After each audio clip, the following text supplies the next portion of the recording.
ഹൈദരാബാദി ദം ബിരിയാണി ഇന്ത്യയിലെ ഏറ്റവും പ്രശസ്തമായ ബിരിയാണികളിലൊന്നാണ്. ഇത് തയ്യാറാക്കാൻ കുറച്ച് സമയം എടുക്കുമെങ്കിലും രുചിയിൽ ഏറെ മുന്നിലാണ്. ഹൈദരാബാദി ദം ബിരിയാണി ഉണ്ടാക്കുന്നതിനാവശ്യമായ കാര്യങ്ങൾ താഴെ കൊടുക്കുന്നു.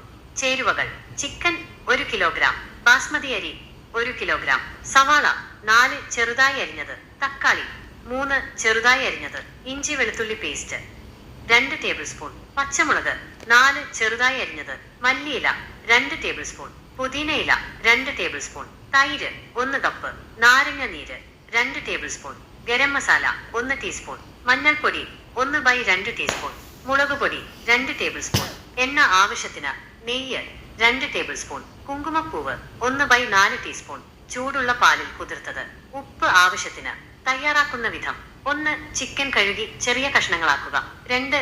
ഒരു പാത്രത്തിൽ ചിക്കൻ, തൈര്, ഇഞ്ചി വെളുത്തുള്ളി പേസ്റ്റ്, പച്ചമുളക്, മല്ലിയില, പുതിനയില, ഗരം മസാല, മഞ്ഞൾപ്പൊടി, മുളകുപൊടി, നാരങ്ങ നീര്, ഉപ്പ് എന്നിവ ചേർത്ത് നന്നായി ഇളക്കുക. ഇത് കുറഞ്ഞത് 2 മണിക്കൂറെങ്കിലും അല്ലെങ്കിൽ രാത്രി മുഴുവനും ഫ്രിഡ്ജിൽ വെക്കുക. 3. അരി കഴുകി 30 മിനിറ്റ് നേരം വെള്ളത്തിൽ കുതിർത്ത് വെക്കുക. 4. ഒരു വലിയ പാത്രത്തിൽ എണ്ണ ചൂടാക്കുക. അതിൽ സവാള ചേർത്ത് സ്വർണ്ണ നിറമാകുന്നത് വരെ വഴറ്റുക. 5. തക്കാളി ചേർത്ത് വഴറ്റുക. 6. ചിക്കൻ ചേർത്ത് നന്നായി ഇളക്കുക. 7. ആവശ്യത്തിന് ഉപ്പ് ചേർക്കുക. 8. പാത്രം മൂടി ചിക്കൻ വേവുന്നത് വരെ കാത്തിരിക്കുക. 9. മറ്റൊരു പാത്രത്തിൽ വെള്ളം തിളപ്പിക്കുക. അതിൽ അരിയും ആവശ്യത്തിന് ഉപ്പും ചേർക്കുക. അരി പകുതി വേവുന്നത് വരെ കാത്തിരിക്കുക. 10. ഒരു വലിയ പാത്രത്തിൽ ആദ്യം ചിക്കൻ മസാല ഇടുക.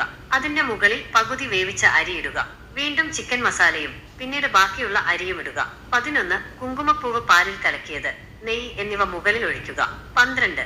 പാത്രം മൂടി തീ കുറച്ച് 20 മുതൽ 25 വരെ മിനിറ്റ് നേരം ദം ചെയ്യുക. 13. ചൂടോടെ വിളമ്പുക.